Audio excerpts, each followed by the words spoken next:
So the King James came out in 1611, was revised a few times until 1769, and was pretty much used in addition to the Geneva Bible, which came out slightly earlier, but the King James pretty much dominated for a long period of time. And then in the 1800s, Westcott and Hort, they started they made some discoveries, and they started coming up with a New Testament in Greek that differed from the King James.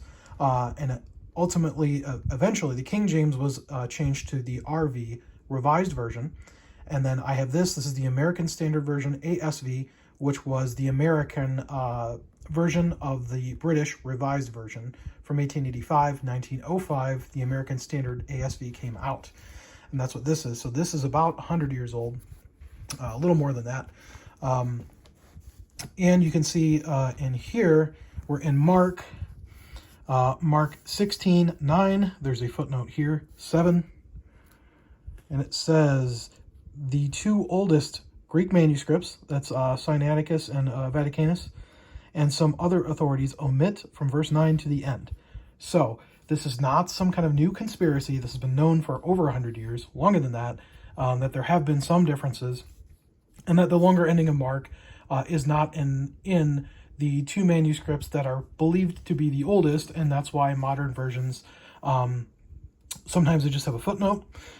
In the RSV, Revised Standard Version of 1952, they actually put it in the footnotes. They took it out of the main text, they put it in the footnotes, and then you can actually read it here, starting at verse 9 in these italics. A lot of people were upset about that, so in 1972, they put it back into the main text, I believe, of the Revised Standard Version.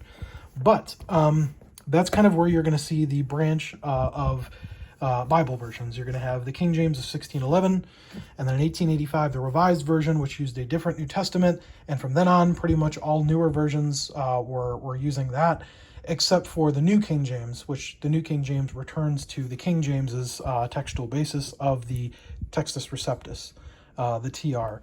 But the New King James is fantastic in that it has a lot of footnotes to tell you all of the differences between all the different versions of manuscripts. So I really like the New King James for that reason, because you'll get the longer reading in the text. And then it'll have footnotes to tell you where some of the differences are in the New Testament. And they have some of the best sets of footnotes because they're very comprehensive. And you'll usually see, like here, NU text, that's the Nestle Allen UBS text omits the word openly here in Matthew 6:4. So again, not a huge difference, but that's one of the reasons why I really like the New King James, because you're going to get a really wide view of Scripture, some verses that were not in some of the oldest copies, but were in the majority of copies. And then there'll be footnotes to tell you the difference between the two.